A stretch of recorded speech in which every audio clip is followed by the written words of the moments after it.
आज हम लोग बात करते हैं अर्थशास्त्र में। जैसा कि पता है, इकोनॉमिक्स बहुत ही इंपॉर्टेंट सब्जेक्ट है, यानी विषय है जिसके बारे में हमें पढ़ाई करना होता है कि अर्थशास्त्र क्या होता है। ठीक, अर्थशास्त्र क्यों पढ़ें, या अर्थशास्त्र ना हो, इकोनॉमिक्स ना हो तो क्या काम नहीं चलेगा। तो जानते हैं, आइए समझते हैं अर्थशास्त्र के बारे में, इकोनॉमिक्स के बारे में। तो पहले हम बात करते हैं अर्थशास्त्र होता क्या है। तो ध्यान देते हैं, अर्थशास्त्र। तो देखिए, अगर इसको अलग अलग किया जाए, सेपरेट किया जाए, तो इसमें एक शब्द है अर्थ और एक शब्द है शास्त्र। तो अर्थ का मतलब किससे है? धन से संबंधित है। और शास्त्र का मतलब क्या हो गया? अध्ययन। तो आपको क्लियर हो गया कि अब एक ऐसा विषय है जो किससे संबंधित है? धन के अध्ययन से संबंधित है। और सबको पता है कि धन कितना ही जरूरी हो गया है आज के लोगों के लिए, क्योंकि आपको भी पता है कि ये ऐसा संसाधन है जिसकी सहायता से हम क्या कर सकते हैं? अपने इच्छाओं की पूर्ति कर सकते हैं, भले ही वो क्षणिक क्यों ना हो। लेकिन इसी धन का उपयोग करके हम अपनी चीजों की पूर्ति कर सकते हैं। जैसे अगर आपको कहीं भी कोई भी चीज की आवश्यकता है, गाड़ी की जरूरत है, घर की जरूरत है, जमीन की जरूरत है, तो आपको इसके लिए आपके पास क्या होना जरूरी है? धन। और अगर धन है तो आप अपनी इच्छाओं की क्या कर सकते हैं? पूर्ति कर सकते हैं। और अगर इच्छाओं की पूर्ति नहीं होती है तो आपको पता है वहां पे किसका जन्म होता है? दुख का जन्म होता है। यानी दुख क्या है? दुख कुछ भी नहीं है। अगर इच्छाओं की पूर्ति नहीं होती है तो हमें दुख की अनुभूति होती है, और अगर इच्छाओं की पूर्ति होती है तो हमें सुख की अनुभूति होती है। तो आपको पता है कि धन के जरिए ही आज के समय में काफी लोग क्या कर सकते हैं? अपनी इच्छाओं की पूर्ति कर सकते हैं। इसीलिए ज्यादा से ज्यादा मनुष्य आज के समय में धन को कमाना चाहता है, और इसी के चक्कर में क्या हो जाता है? कुछ गलत काम भी होते हैं, शोषण होता है लोगों का। तो इसको बाद में समझेंगे, पहले अभी ये समझते हैं कि अर्थशास्त्र होता क्या है आखिर। तो अर्थ का मतलब हो गया धन, और शास्त्र का मतलब हो गया अध्ययन। यानी ऐसा विषय जिसके अंतर्गत हम धन का अध्ययन करेंगे, उसे हम क्या कहेंगे? अर्थशास्त्र। तो कहने का मतलब क्या हो गया? तो ये सारा चीज अगर देखा जाए तो ये भी एक क्या है? एक विज्ञान है एक प्रकार से। यानी इकोनॉमिक्स भी एक क्या है? विज्ञान है। यानी विज्ञान की एक शाखा है जिसके अंतर्गत हम धन के अध्ययन के बारे में क्या करेंगे? धन का कैसे उपयोग करना है, धन का कैसे मैनेजमेंट करना है, यानी प्रबंधन करना है। और आपको भी पता है कि धन हमारे दैनिक जीवन में कितना ही महत्वपूर्ण कारक है। अगर ये नहीं होता है तो सुख और दुख दोनों की अनुभूति हो सकती है।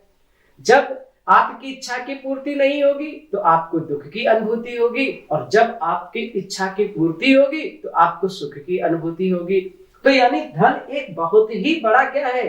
कारक है, क्योंकि इसके जरिए से हम क्या कर सकते हैं? वस्तुओं का आदान प्रदान कर सकते हैं। पहले के समय में तो बार्टर सिस्टम हुआ करता था कि जैसे हमारे पास कोई चीज नहीं है तो हम कोई भी वस्तु देकर उस जो हमारे पास है और जिसकी हमें आवश्यकता है, दोनों एक दूसरे को वस्तुओं का आदान प्रदान करके ले लेते थे। आज भी चलता है, ऐसा नहीं है कि नहीं चलता है, लेकिन ज्यादातर लोग क्या प्रेफर करते हैं? धन को रखना प्रेफर करते हैं, क्योंकि धन के जरिए आसानी से भी कोई भी संपत्ति या कोई भी वस्तु को हम लोग क्या कर सकते हैं? प्राप्त कर सकते हैं। तो यानी धन का प्रबंधन बहुत ही जरूरी है। इसीलिए अर्थशास्त्र का ज्ञान भी होना लोगों को बहुत जरूरी है, ताकि वो सटीक तरीके से अपने धन का क्या कर सके? प्रबंधन कर सके। तो अब पता है कि अगर देखा जाए तो अर्थशास्त्र आपको क्लियर हो गया होगा, नाम से ही लग रहा है। अर्थ का मतलब होता है धन, शास्त्र का मतलब होता है अध्ययन। यानी ऐसा विज्ञान की ऐसी शाखा, यानी ऐसा विषय जिसमें हम धन के अध्ययन के बाद धन के अध्ययन से संबंधित क्या करते हैं? ज्ञान अर्जित करते हैं, उसे अर्थशास्त्र कहते हैं। तो आपको पता है कि ये करता क्या है कि जो मानव व्यवहार का अध्ययन, अब मानव व्यवहार का अध्ययन कैसे करोगे? क्योंकि आपको पता है हर मनुष्य की अपनी क्या है, अलग अलग आवश्यकताएं हैं, और उन आवश्यकताओं के लिए पूर्ति के लिए हमें कुछ संसाधन की आवश्यकता है। संसाधन का मतलब क्या हो गया? पृथ्वी पर जितनी भी वस्तुएं हैं वो सब संसाधन है। यानी पृथ्वी पर अगर क्या है, जंगल है वो भी संसाधन है, पृथ्वी पर पानी है वो भी संसाधन है, पृथ्वी पर वनस्पति है ये भी संसाधन है। तो आपको पता है कि ये जितने भी संसाधन हैं इनका भी हमें क्या करना पड़ता है, इनको पाने के लिए हमें धन की भी आवश्यकता पड़ती है। कभी कभी जब हम सफर में जा रहे होते हैं, प्यास लग जाती, तो देखिए इसी धन के जरिए ही हम क्या करते हैं, पानी को प्राप्त करते हैं, इसी धन के जरिए हम भोजन को प्राप्त करते हैं। तो आपको पता है कि धन का प्रबंधन करना बहुत ही क्या है, आवश्यक है। तो चलिए आपको पता है कि अगर बात करें मानव व्यवहार का अध्ययन उसकी आवश्यकताओं एवं उपलब्धियों के अनुसार करना होता है। तो संसाधनों के वैकल्पिक प्रयोग के बारे में अगर हम बात करें तो यानी कि मानव संसाधन का मानव जो है उसकी जो व्यवहार है, यानी मानव व्यवहार का जो अध्ययन है उसकी आवश्यकताओं और एवं उपलब्ध संसाधनों के वैकल्पिक प्रयोग के मध्य एक संबंध को स्थापित करना भी अर्थशास्त्र कहलाएगा। यानी मानव व्यवहार के अलग अलग आवश्यकताएं हैं, उनकी आवश्यकताओं में जो वैकल्पिक शब्द प्रयोग किया गया है, क्योंकि हर किसी के अलग अलग ऑप्शंस हैं जिनकी अलग अलग आवश्यकताएं हैं, उसके बीच जो संबंध का जो साधन है वो कहलाता है अर्थशास्त्र। तो कहने का मतलब है सामाजिक विज्ञान की वह शाखा है जिसके वस्तुओं और सेवाओं के क्या किए जाते हैं, अध्ययन किया जाता है। वस्तुओं और सेवाओं के बीच क्या स्थापित किया जाता है, संबंध अध्ययन करके। तो अब जैसे अगर कोई वस्तु है तो आपको पता है कि अब ये वस्तु है तो ये वस्तु सबके पास तो ऐसे पहुंच नहीं जाएगी, तो ये वस्तु पहुंचने के लिए हमें लोगों तक पहुंचाने के लिए हमें क्या देनी पड़ेगी, सर्विस देनी पड़ेगी, सेवा देना पड़ेगा। आपको पता है अर्थशास्त्र में 3 क्षेत्र आएंगे, प्राइमरी, सेकेंडरी, टर्सरी। तो टर्सरी सेक्टर जो होता है, तृतीय क्षेत्र जो होता है वो सर्विस सेक्टर होता है, यानी सेवा क्षेत्र होता है। तो जो मनुष्य की आवश्यक वस्तुएं हैं उनका हम लोग क्या करेंगे, सेवाओं के जरिए हम इस वस्तुओं को लोगों तक क्या करेंगे, पहुंचाएंगे, और उसके बदले हमें क्या मिलता है, धन की प्राप्ति होती है। तो आपको पता है कि अगर इसमें देखा जाए तो इसमें कुछ फैक्टर भी होते हैं, यानी एक होता है उत्पादन, क्योंकि हम लोग अभी बेसिक कॉन्सेप्ट सीखने की कोशिश कर रहे हैं। उत्पादन यानी कि प्रोडक्शन। दूसरा होता है वितरण यानी डिस्ट्रीब्यूशन। तो उत्पादन यानी प्रोडक्शन हो गया, फिर डिस्ट्रीब्यूशन हो गया, फिर आता है तीसरा विनिमय यानी एक्सचेंज। तो उत्पादन हो गया, वितरण हो गया, विनिमय हो गया, एक्सचेंज हो गया। उसके बाद अगर हम बात करें तो अब इसके अलावा भी हमें जरूरत क्या पड़ती है, उपभोग की। उपभोग मतलब कंजम्पशन। तो एक हिसाब से देख रहे हैं कि अर्थशास्त्र के 4 प्रमुख अंग हैं। एक हिसाब से अर्थशास्त्र के 4 प्रमुख अंग हैं। वो कौन कौन है, उत्पादन यानी प्रोडक्शन, वितरण यानी डिस्ट्रीब्यूशन, विनिमय यानी कि एक्सचेंज, उपभोग माने कंजम्पशन। तो पहली बात आपने सीखा कि अर्थशास्त्र क्या होता है, धन के अध्ययन करना, यानी ऐसा शास्त्र जिसमें धन का अध्ययन कराया जाता है उसे अर्थशास्त्र कहते हैं। अर्थशास्त्र के में वस्तु अगर है, वस्तु और सेवाओं के बीच क्या किया गया है, सामंजस्य स्थापित किया गया है। वस्तु और सेवाओं यानी कि वस्तु और सर्विस के बीच। तो आपको पता है कि वस्तु के अगर देखें तो यहां से और यहां तक में पहुंचाने में हमें इनकी क्या करनी पड़ती है, यहाँ पे सर्विस को लाना पड़ता है। किसको लाना पड़ता है, सर्विस सेक्टर। तो सर्विस सेक्टर क्या होता है, सेवा क्षेत्र होता है, जिसे तृतीय क्षेत्र में कहते हैं। प्राथमिक क्षेत्र क्या होता है, वह क्षेत्र होता है प्राइमरी सेक्टर जो हम बनाते नहीं हैं, वो हमें प्रकृति से स्वतः ही प्राप्त होता है। जैसे संसाधन में, जैसे कि क्या हो गया, पानी। पानी हम नहीं बनाते हैं, पानी हमें प्रकृति से स्वतंत्र मिलता है, वाटर यानी कि जल। दूसरा, जैसे कि एग्रीकल्चर से संबंधित जितनी भी चीजें हैं, जैसे कि व्हीट है, गेहूं है, ठीक है, राइस है यानी पैडी है, धान है, तो ये सब हम बनाते नहीं, ये प्रकृति से हमें स्वतः मिली है। हम इसका केवल क्या करते हैं, इसका उत्पादन करते हैं। जैसे फिश है, फिश भी हम नहीं बनाते हैं। तो इसका मतलब क्या हो गया, एग्रीकल्चर सेक्टर का जो भी सेक्टर, एग्रीकल्चर क्षेत्र में जो भी कृषि क्षेत्र में आता है वो सब प्राइमरी सेक्टर में आएगा, प्राथमिक क्षेत्र। और जहां पे निर्माण और विनिर्माण का काम होता है वो कहलाता है द्वितीयक क्षेत्र यानी सेकेंडरी सेक्टर। और जहां पर क्या किया जाता है कि जहां पे सर्विस आता है, जैसे कि टीचर्स है ना, अध्यापक, लॉयर यानी वकील, डॉक्टर, ये सब क्या करते हैं, अपनी सेवा देते हैं, अपना सर्विस देते हैं, तो उसे कहते हैं टर्सरी सेक्टर यानी तृतीय क्षेत्र। तो कुल मिला के आपने देखा कि अर्थशास्त्र के 4 प्रमुख अंग, पहले की बात है, अभी 4 प्रमुख अंग है। आधुनिक समय में 5 प्रमुख अंग आ जाते हैं, इसी में एक क्या सेक्टर बढ़ जाता है, ये पहले की बात है। यानी लेकिन मॉडर्न में अगर आप आते हैं, मॉडर्न में, आधुनिक में, तो आधुनिक में क्या हो जाता है, यहां पर राजस्व बढ़ जाता है यानी रेवेन्यू सेक्टर बढ़ जाएगा।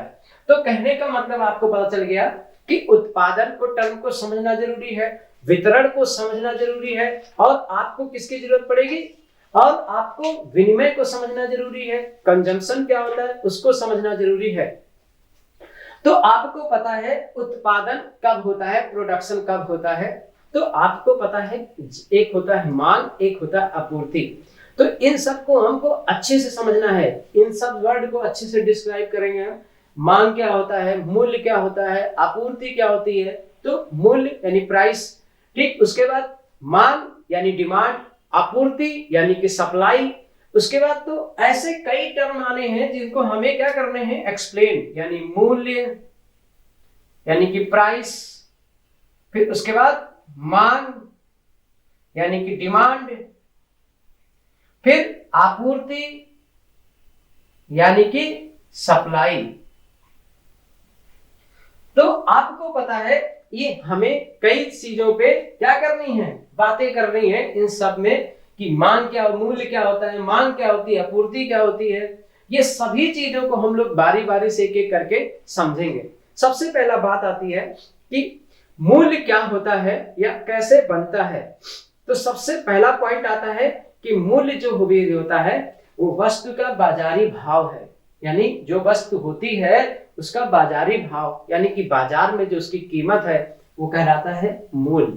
ठीक, मांग क्या होता है, जब किसी को किसी चीज की आवश्यकता होती है तो वो उसके लिए क्या करता है, उसका प्रबंधन करने की कोशिश करता है, उसे किसी चीज की जरूरत है तो उसको किसी संसाधन के जरिए प्राप्त करता है। और आपको पता है आधुनिक समय में वो प्रमुख संसाधन धन है, जो मुद्रा के जरिए हम लोग क्या करते हैं, प्राप्त करते हैं। एक चिप्स भी अगर आज के जमाने में चाहिए आपको तो उसके लिए भी हमें 5 रुपए खर्च करने पड़ते हैं, धन की खर्च करने की आवश्यकता पड़ती है। यानी वो चिप्स तभी हम पा सकते हैं जब हमारे पास क्या होगा, धन होगा।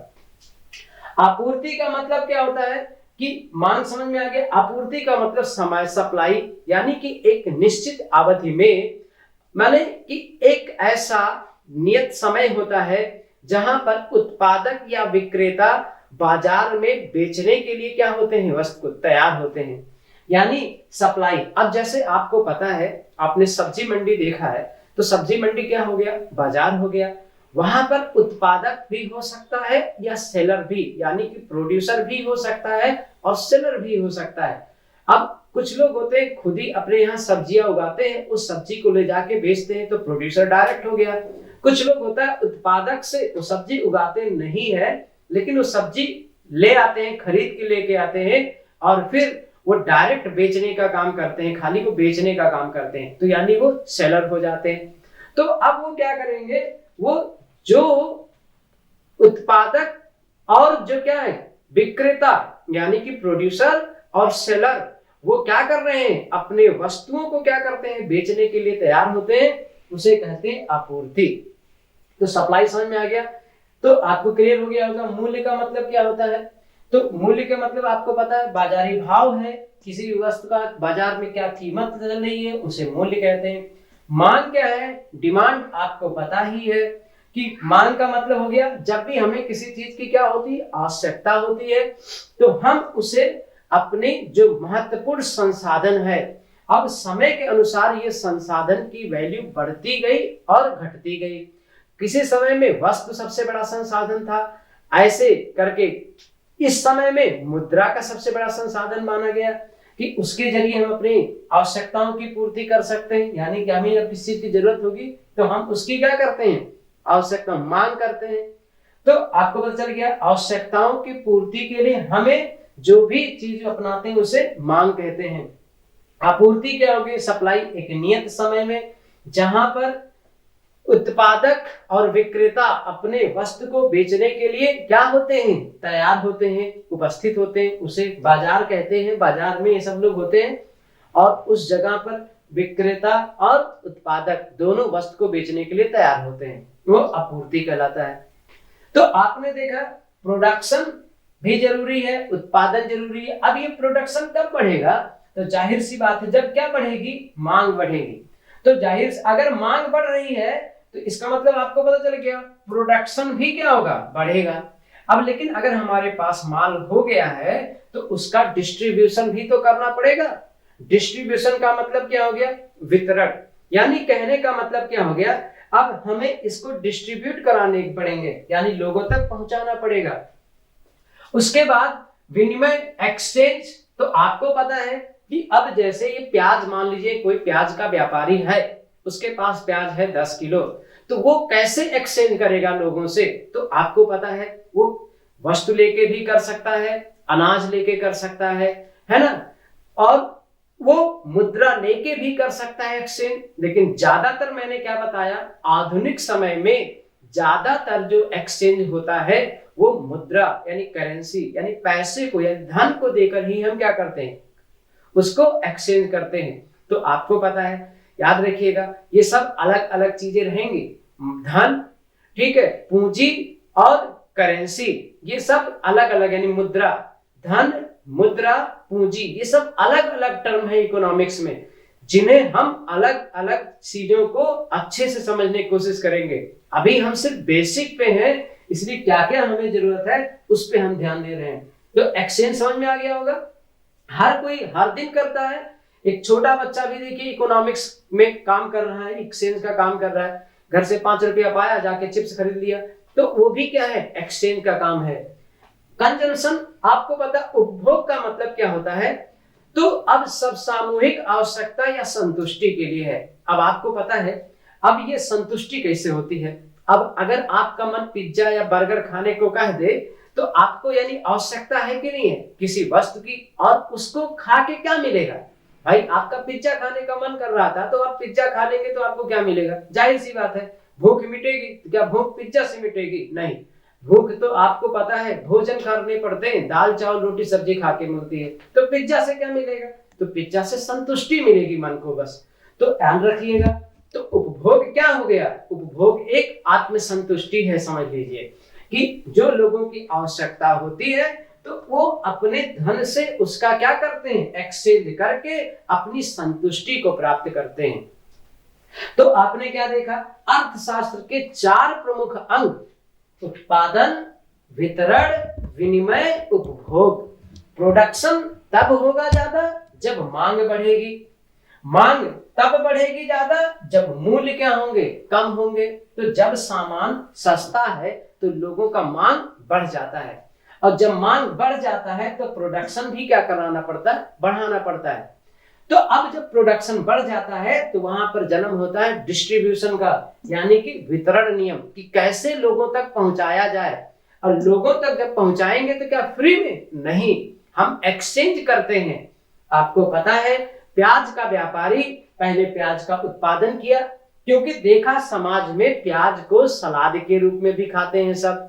प्याज को लोग क्या करते हैं कि आप फास्ट फूड में भी उपयोग होता है, प्याज का घरों में, सबके घरों में अक्सर उपयोग होता है। वो बात की बात है, कुछ लोग शाकाहारी, शुद्ध शाकाहारी बताते हैं अपने आप को, तो प्याज का सेवन नहीं करते। अदरवाइज प्याज की मांग तो ज्यादा है, हर जगह ज्यादा है, फास्ट फूड स्टॉल पे ज्यादा है। और कुछ नहीं तो आपको पता है, जो जो पढ़ लेता है कि प्याज लगाने से बाल नहीं झड़ते प्याज के रस से, वो लोग भी तो उसका खपत बढ़ा देते।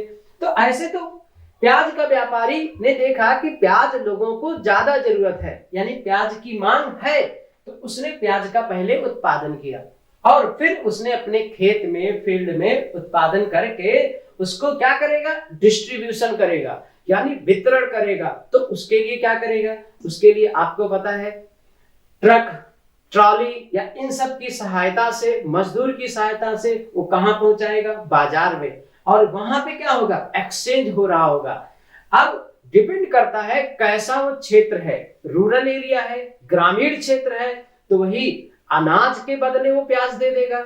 और अगर वो शहर है, अर्बन है, या जहां पर मुद्रा है, तो वो करेंसी है या धन है, तो उसके अनुसार वो प्याज का क्या करेगा, एक्सचेंज करेगा।